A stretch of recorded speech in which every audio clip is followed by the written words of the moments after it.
Who is it? The girl said. Gaston.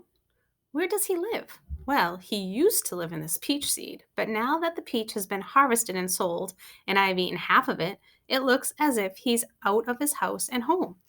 Aren't you going to squash him? No, of course not. Why should I? He's a bug. Ugh. Not at all. He's Gaston, the Grand Boulevardier. Everybody hollers when a bug comes out of an apple, but you don't holler or anything. Of course not.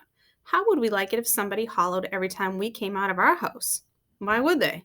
Precisely. So why should we holler at Gaston? He's not the same as us.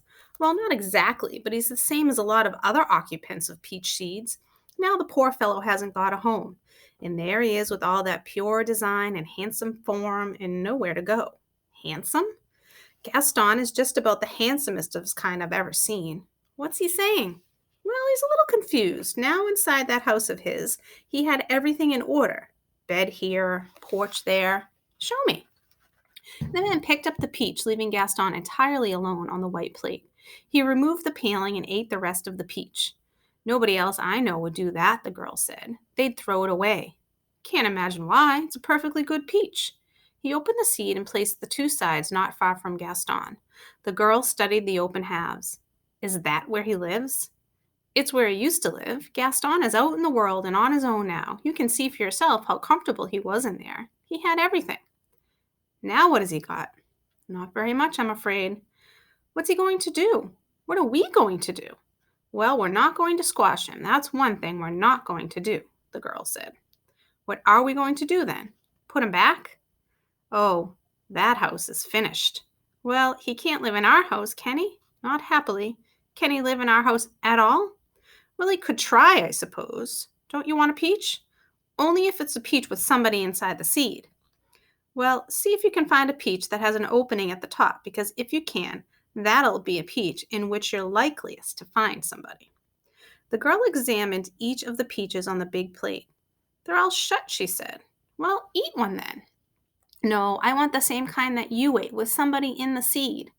Well, to tell you the truth, the peach I ate would be considered a bad peach, so of course stores don't like to sell them. I was sold that one by mistake, most likely. And so now Gaston is without a home, and we've got 6 perfect peaches to eat. I don't want a perfect peach. I want one with people. Well, I'll go out and see if I can find one. Where will I go? You'll go with me, unless you'd rather stay. I'll only be 5 minutes. If the phone rings, what shall I say? I don't think it'll ring, but if it does, say hello and see who it is. If it's my mother, what shall I say?